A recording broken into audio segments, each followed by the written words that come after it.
Throughout this time, she continued to dress elegantly, even when her circumstances were far from glamorous. Waitresses at cafes remembered her ordering coffee and toast with a polite smile, sometimes leaving without finishing her meal as though her mind was elsewhere. It was this contrast between her appearance and her reality that fascinated people later.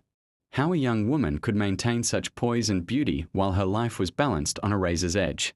As the days passed and she failed to contact friends, some began to wonder where she had gone.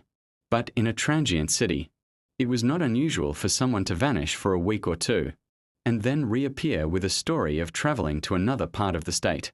Few could have imagined the truth that would soon come to light. The stage was set, though the players were still in shadow.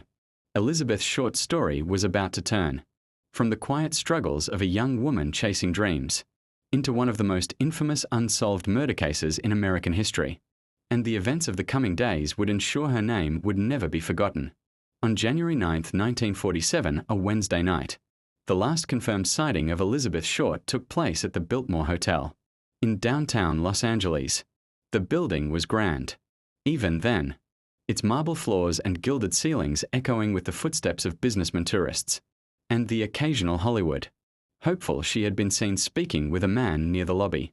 Some accounts describe him as well-dressed older with a confident air.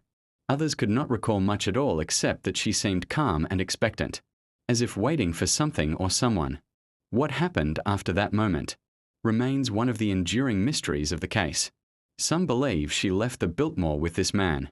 Others think she stepped out alone to hail a taxi or meet another contact in the neighborhood. She had been known to move easily between different social circles, often shifting her demeanor to fit the people she was with. In one evening, she might be laughing in a booth at a nightclub, and the next morning quietly sipping coffee at a corner cafe.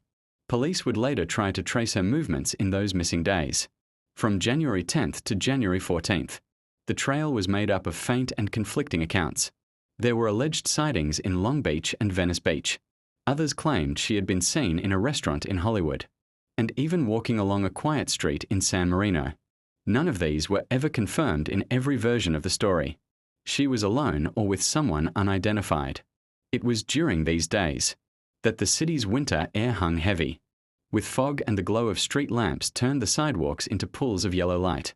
Los Angeles was between storms, the dampness, lingering just enough to chill the air at night in the bus stations and hotel lobbies. People came and went at all hours, sometimes carrying dreams, sometimes running from disappointments.